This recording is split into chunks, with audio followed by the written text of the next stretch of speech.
Hello everyone, welcome to Smart trends.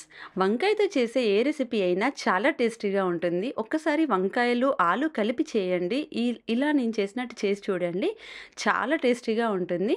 First ఒక ప్యాన్లో oil వేసుకోవాలి. తర్వాత జీలకర్ర అలాగే ఆవాలు కూడా వేయించుకోవాలి.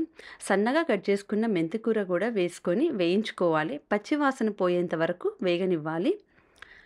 తర్వాత 3 పొటాటోస్ తీసుకున్నాను నేను ఇక్కడ. అవి కట్ చేసుకొని వేసుకోవాలి.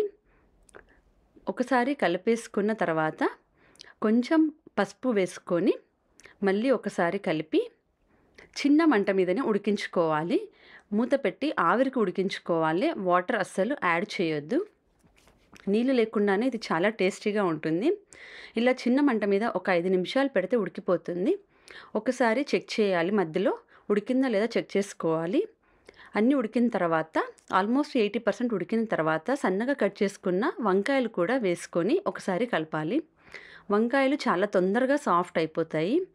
ఇందులోనే తగినంత కారం అలాగే తగినంత ఉప్పు కూడా వేసుకొని మళ్ళీ ఒకసారి కలుపుకోవాలి. చిన్న మంట మీదనే మళ్ళీ ఉడికించుకోవాలి. ఒకసారి మూత పెట్టుకొని మళ్ళీ 5 నిమిషాలలో ఉడికిపోతుంది. మధ్యలో చెక్ చేసుకోవాలి.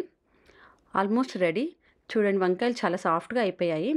ఇందులోనే తగినంత చింతపండు రసం వేసుకొని జీలకర్ర పొడి, వేయించిన నువ్వుల పొడి అలాగే కొంచెం కొబ్బరి పొడి కూడా వేసుకొని కలుపుకొని ఒక 5 నిమిషాలు మగ్గనివ్వాలి. చాలా చాలా టేస్టీగా ఉంటుంది రెసిపీ. ఎప్పుడైనా సరే ఈసారి వంకాయలు ఉన్నప్పుడు ఇలా ట్రై చేయండి. చపాతీలోకి, రోటీలోకి అండ్ అన్నంలోకి చాలా చాలా టేస్టీగా ఉంటుంది. ఈ రెసిపీ కనుక మీకు నచ్చినట్లయితే లైక్ చేయండి, షేర్ చేయండి, సబ్స్క్రైబ్ చేయండి. Thank you for watching.